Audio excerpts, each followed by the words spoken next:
దారిద్ర్యంలోనే నాశనం అవుతున్నారు. ఇదేదో ఎంతసేపు వేణుగోపాల్ రెడ్డి గారు మేము రేషన్ ఇస్తున్నాము, ఇళ్లు కట్టిస్తున్నాము, అది ఏందండి? మీరు ఏమైనా దయదలిచిస్తున్నారా? దట్ ఈస్ యువర్ మేమల్లే ప్రభుత్వాలని చెప్పాను. దయచేసి ప్రభుత్వాలు సిస్టమ్ చెప్పాను. అప్లికేషన్ అండి. నేను సిస్టమ్ చెప్పాను తప్ప నేను వేణుగోపాల్ ఇస్తానని చెప్పలేదు. ప్రభుత్వాలు అని చెప్పిన ఒక పార్టీ చెప్పలేదు.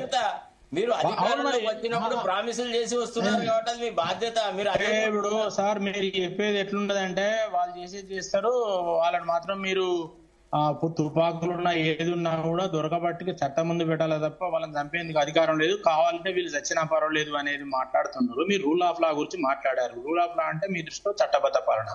చట్టబద్ధ పాలన కరెక్టే, అప్పుడు ధర్మబద్ధ పాలన కూడా ఉంటది. మా దృష్టిలో రూల్ ఆఫ్ లా అంటే ధర్మబద్ధ పాలన. కాబట్టి చట్టం పరిధిలో కొన్ని సార్లు రానప్పుడు వాళ్ళు ఏ పరిధిలో అయితే న్యాయం చేయగలుగుతారో చేస్తారు. ఇప్పుడు అట్లంటే 10 మర్డర్లు చేసినప్పుడు తప్పించుకొని పోతున్నాడు. దాన్ని ఏమందాము? మరి చట్టం తప్పందామా లేకపోతే మరి పోలీసులు తప్పందామా? గాంధీ నుంచి మనం రాసుకుంటాం. అట్లా కాదన్నా, చట్టం ప్రకారం మనం రాసుకున్న ప్రకారం నేరాలు జరిగాయి. రాసుకున్న దాన్ని ఆధారం చేసుకుని నేరాలు జరిగాయి. రాసుకున్న దానికి అనుకూలంగా నేరాలు జరిగాయి. ప్రతి నేరాన్ని ప్రూఫ్ చేయాలంటే చట్టం ద్వారా ప్రూఫ్ చేయలేము.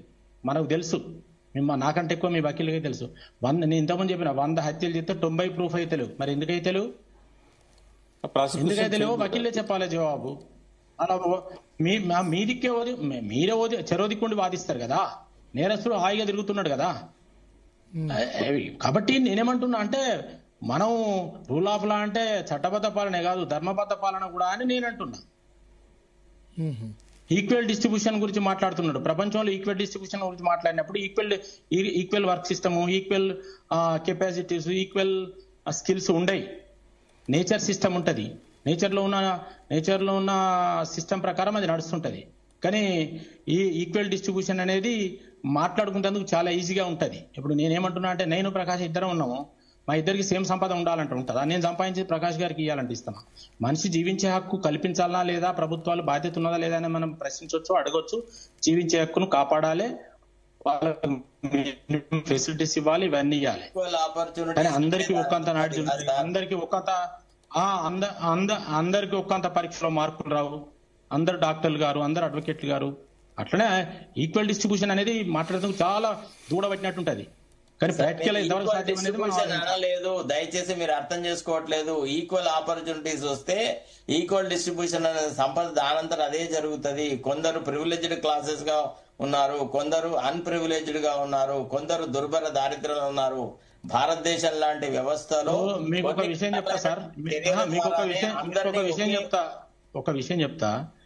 మన ప్రభుత్వమే మన తెలంగాణలోనే నావరంగ జిల్లాలోనే చెరొక 2 ఎకరాలు భూమి ఇచ్చింది.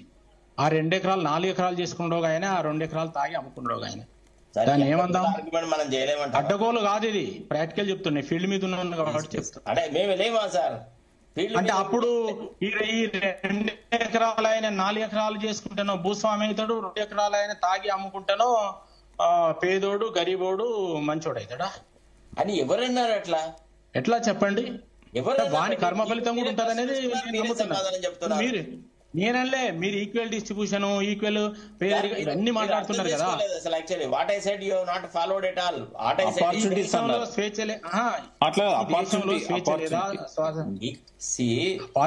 ఈ దేశంలో స్వేచ్ఛ లేదా, స్వతంత్రం లేదా? వాళ్ళు చెప్పే చైనాలో ఉందా స్వేచ్ఛ? మోడీ గారే చెప్పారు. మీరు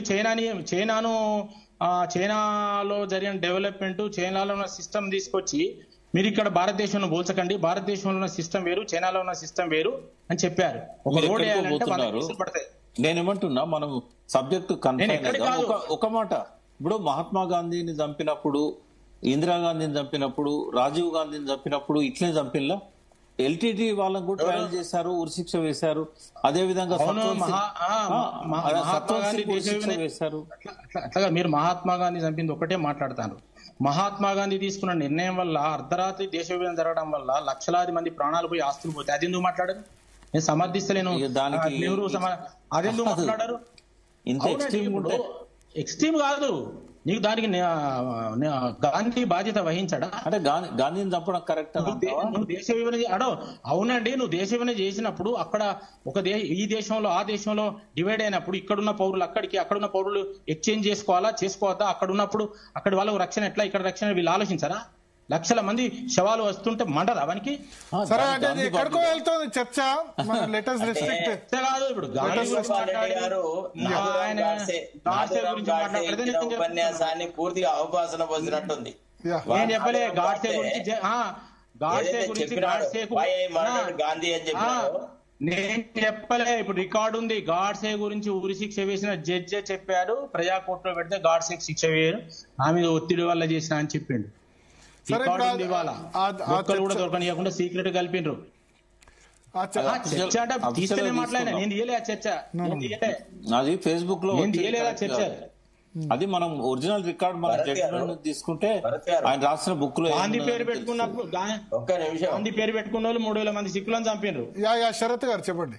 ప్రపంచ దేశాలలో కూడా మనము అతి పెద్ద ప్రజాస్వామ్య దేశమని, మన దేశంలో ఒక పెద్ద అన్ని దేశాల కంటే పెద్ద రిటర్న్ కాన్స్టిట్యూషన్ ఉందని, మన దగ్గర హేబియస్ కార్పస్ అనేది ఒకటి ఉందని, మన దగ్గర రాజ్యాంగ స్ఫూర్తికి కట్టుబడే ప్రభుత్వాలు పనిచేస్తాయని, రాజ్యాంగేతర శక్తులను ఎవరిని మనం పర్మిట్ చెయ్యమని రకరకాలుగా మనం చెప్పున్నాం. ఇవాళ ప్రపంచంలో మన కీర్తి ప్రతిష్టలు ఏమవుతాయి?